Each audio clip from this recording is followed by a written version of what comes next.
Turn on the mic. Hello, ladies and gentlemen, boys and girls.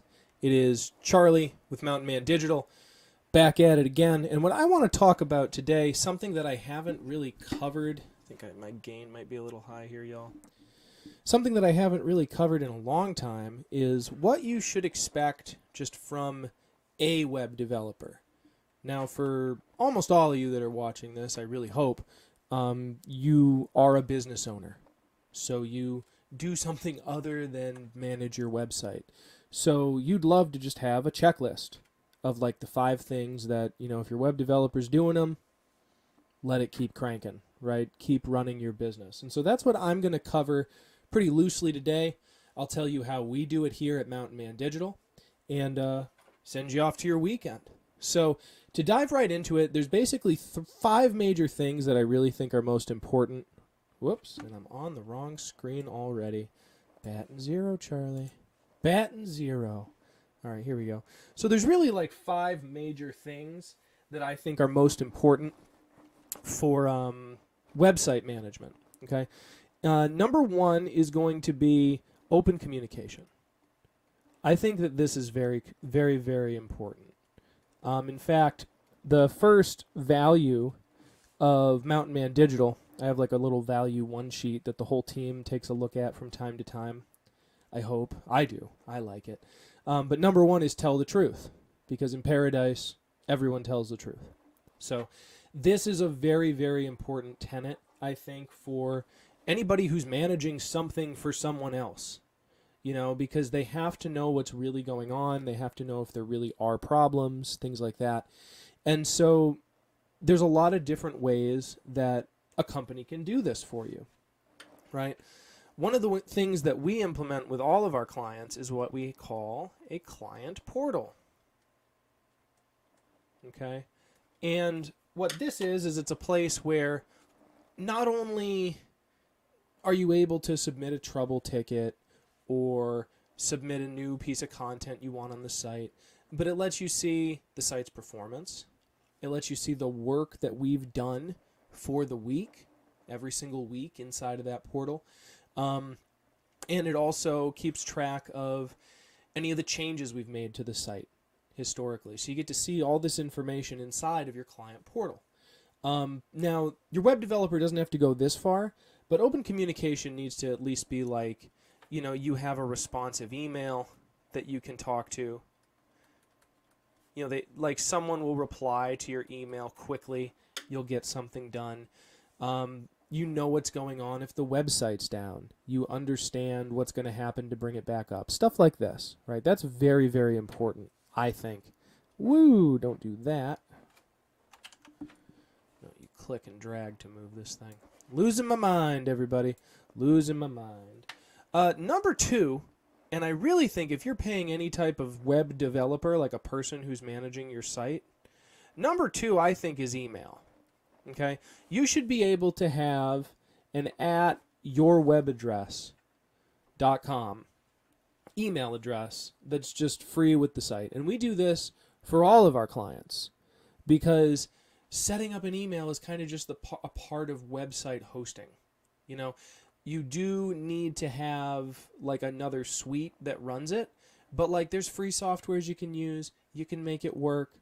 It's really not that crazy. So we offer email with all of our clients, and it's encrypted. And this, if you're a doctor, you understand how important this is, right? For HIPAA regulations, it needs to be an encrypted email. And so we encrypt all of our email addresses as well. So email is a really simple one, right? If you're still working through a Gmail account, like at least get them to set up an @your web domain and have it get forwarded. Okay? Number 3 is going to be site performance. And this, of course, can go in a million directions. So I'm going to cover a couple simple ones. If I can spell performance.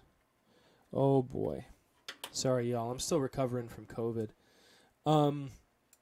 So site performance is, to me, is the site mobile responsive?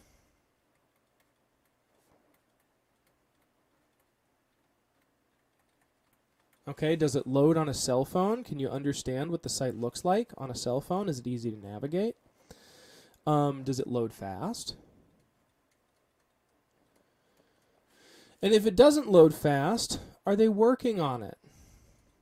Is there any ongoing process that's making sure that the site continues to stay up to date with current web best practices? And that's really important, right? Because, like, I have a few clients now, 3, 4, right, who've been with me for 6 or 7 years, and their sites are starting to get old, right? So we have to do an update, right? But it's been 7 years. You know, that's a pretty good value for money. They've gotten their money's worth out of that site. Now, since the reason why our sites last that long is because we do small tips and tweaks to the sites on monthly bases to make sure that they're as close to perfect as they can be, even if they're on an older theme, an older architecture, right? And this is a really easy way to stretch your money with a website, right? Because most people get like 5 years out of their website. But if you keep working at it, you can keep a site going for a really long time. All right? Number 4. I'm not forgetting number 4, except I totally am. Let's see. So number 4 is, I'm going to say SEO. It's search engine optimization. So if your web developer is working on your website, unless you already have a site that garners a ton of traffic and you already have a site that's getting you business, right, and you're working on the mechanics of that site to get it to convert better, to make sure enough people are getting through the offer page, enough people are able to check out, then you need a technical developer for that stuff. But that aside, if you're just trying to get folks to go to the website and you don't want to spend a lot of money for it, SEO is what you need. You need search engine optimization. And this makes your site show up on Google, Bing, and I'm sure there's some other ones. I know, very funny. But everybody's really worried about Google, of course. So SEO is a very piecemeal, bit by bit, month after month practice. And it ties in very heavily, with all this stuff up here. Okay? You need to have a web developer that's working on your site, keeping it up to date, making sure that it's following the SEO best practices that Google are putting out currently, or you can lose a lot of traffic very quickly, right? Or you'll just never get a chance to get any in the first place. So having a web developer that also works on SEO really goes hand in hand, because it's great if you have this race car, but if it's not going down the track, who cares, right? So SEO lets this race car go down the track, okay? And on a month-to-month basis, you want to see these guys, as I said, working on the best practices that Google are putting out so that the site follows their guidelines. You want to make sure that the site is getting a decent page speed metric, right? And that is something you'll have to work on month after month, because Google will change, not just Google, but any of them that you use. GT metrics, I think there's K-speed, the page speed insights from Google, which is actually now run by another company. Those sites take a look at real user data once your site has enough traffic. And so this page speed number will be dynamic, right? They go, the users aren't staying on the page here, they're clearly having a bad experience, right? And then you have to look at that, manage it, and fix it. And these are the things that your web developer should be taking a peek at, because you lose real money when you have bad page speed, because people get to your site and then they wait 10 seconds for it to load, and they've given up and they've gone to somebody else's Facebook page and they're already on the phone with them. This is really how it happens. And that's something called bounce rate. And this is where most small businesses see their bounce rate, is due to bad page speed. So that's a thing you got to look at pretty much every month. Now, other than these two items, they should also be doing a little bit of backlinking. And this can be as simple as making sure that your Facebook business page is up to date with the appropriate website, that the services section is appropriately filled out, that they're going on forums, right, and making you have a semi-active account talking about pertinent things in your industry, where your website domain is in their signature, right? Very, very simple things, but you just do them, you know? And these are really simple ways to build a great foundation of a website where if Google gets traffic that's pertinent to you, they're serving it to you. If you build good content that goes on your site and you have these things being done, Google will serve traffic to that. And as your site continues to grow and your Google My Business page continues to do well, they start to feed each other. And you start to see that your traffic grows month over month with you doing just a little bit of content creation. And this is the way that a web developer is able to build you a ton of new business for free month after month. Okay? So I would say, now for you guys, if you're wondering, how can I grill my web dev on this? Right? I'm fighting myself over here. Hold on a second. Right? So how to ask. Okay? How to ask your web dev if this stuff's getting done without sounding like a guy who just watched a video about it. So the first thing that you can do, let me back out here.